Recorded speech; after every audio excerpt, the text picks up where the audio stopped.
I'm so excited to finally touch some clay this weekend because it's been a while.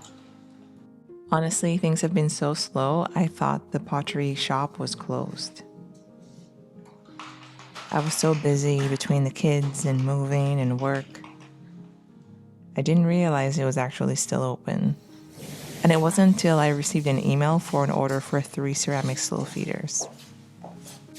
And that's when I knew I was in trouble because when I moved here, I decided to purchase a new type of clay. A dark, rich colored clay, which contrasts completely with the clay I used to use before. A white, no grog clay. Luckily, I had just enough to do the job. But first, I had to do some cleanup. Something I can't say that I enjoy very much.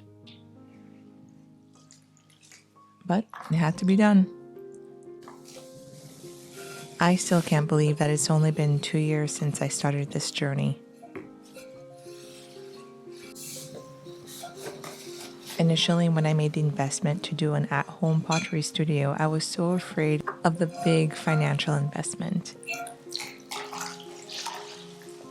I was afraid that eventually it would all be a waste, but I'm happy that that's not the case. And even though I'm playing with clay a lot less frequently than I would like to, every time I do, I feel so much joy.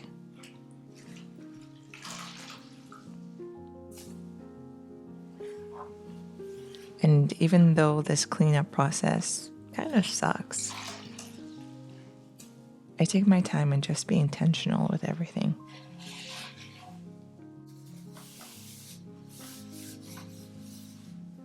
And as someone with a toxic trait of not taking a break until the job is done, no snack breaks, no bathroom breaks, I'm learning to slow down and take breaks when needed.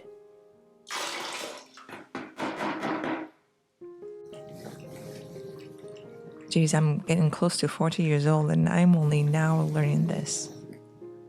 So if you're listening to this right now and you're younger than I am, don't wait as long as I did to treat yourself to breaks. Because you deserve them. And the long years of continuously overworking your body and your mind, it will catch up.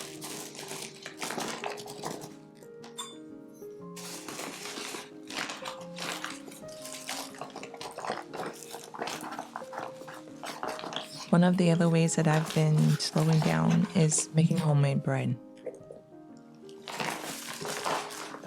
It doesn't require too many ingredients. It doesn't take too much time.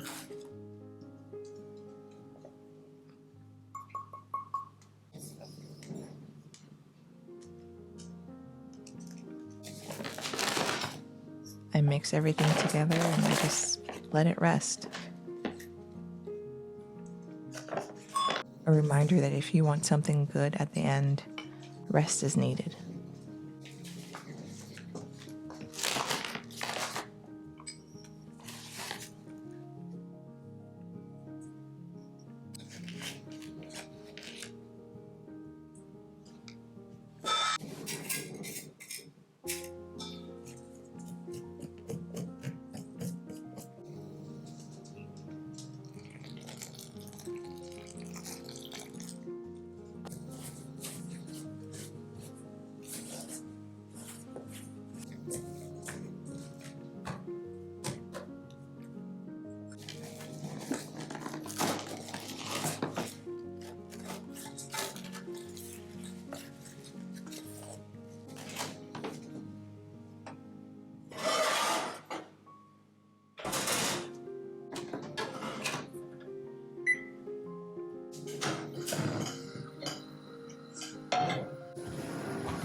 And of course, a good breakfast.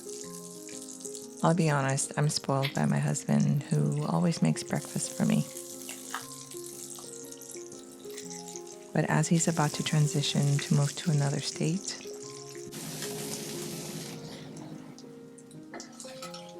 It's something I've been doing more often for myself.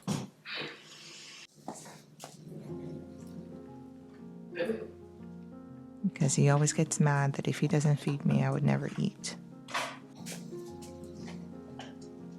And the last thing I want is for him to be worried about me.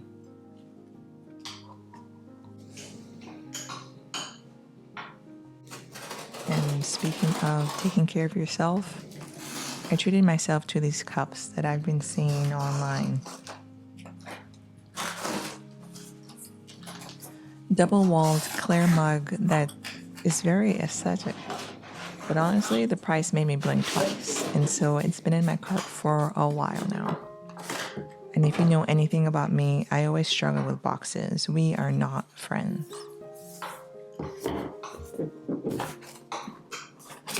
But these glasses were definitely worth the price. A little bit smaller than the amount of coffee and, should I say, milk with a splash of coffee I normally drink. But overall, I'm impressed.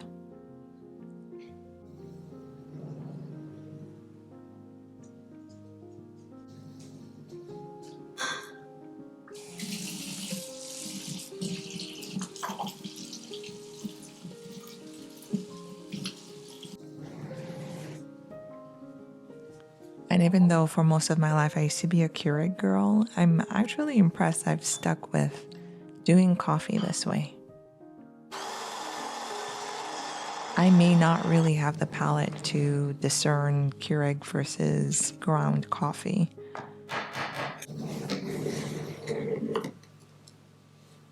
But this is delicious. Maybe I should go back just to taste it to see if I can tell the difference.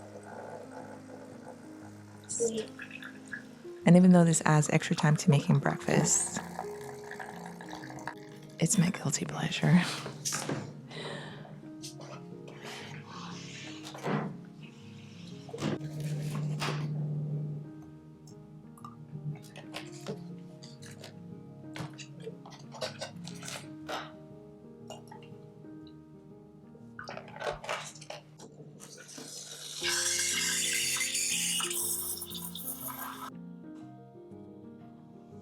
I'm still working on the coffee art, and sometimes it's more blob-like than flower.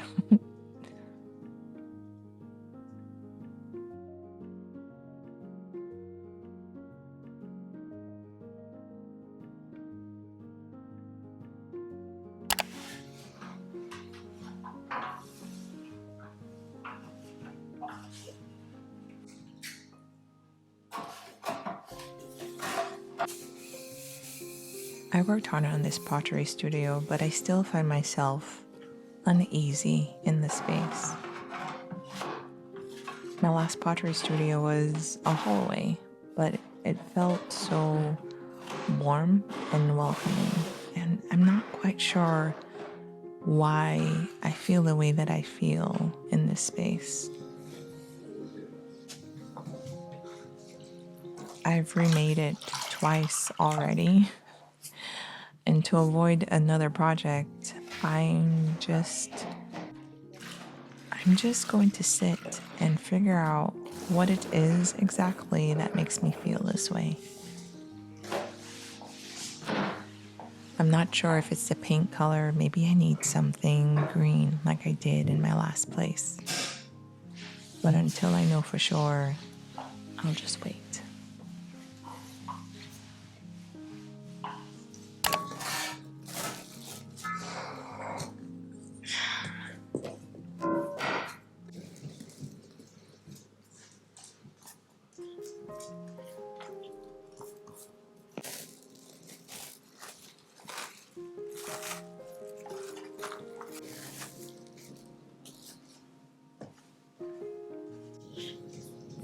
Because this guy is tired of repainting walls for me. This hallway makes paint job number 4. Yes, I know. I have problems.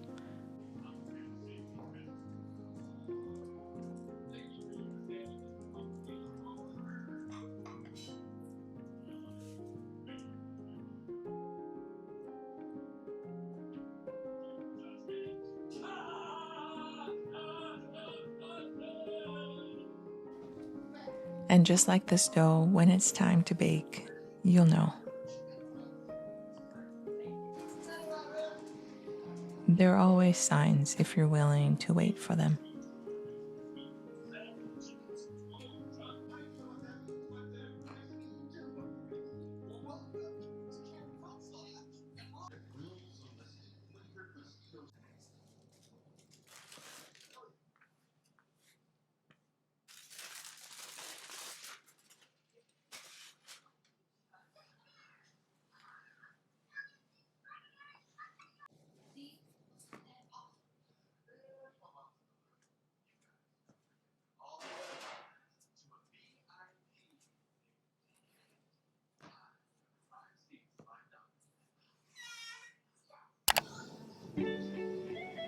And now that we're done cleaning, it's time to make.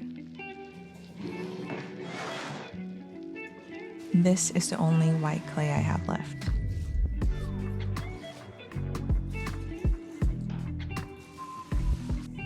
And since it's been a while since I've thrown, mistakes were made. Recycling had to be done, which slowed down the process even more. But it was so good to get back into things. And while I didn't capture it on video, I'll show some clips of the final product and packaging everything up.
This part, honestly, is probably my favorite.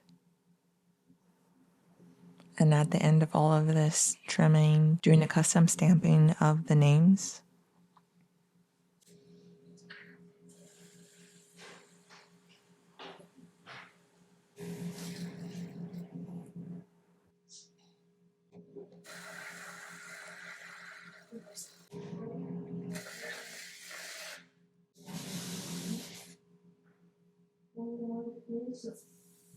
I added a little watercolor project for the buyer to celebrate not only their purchase, but the love for their fur babies. Another hobby that I love to use to just slow down and enjoy something without the need to be perfect.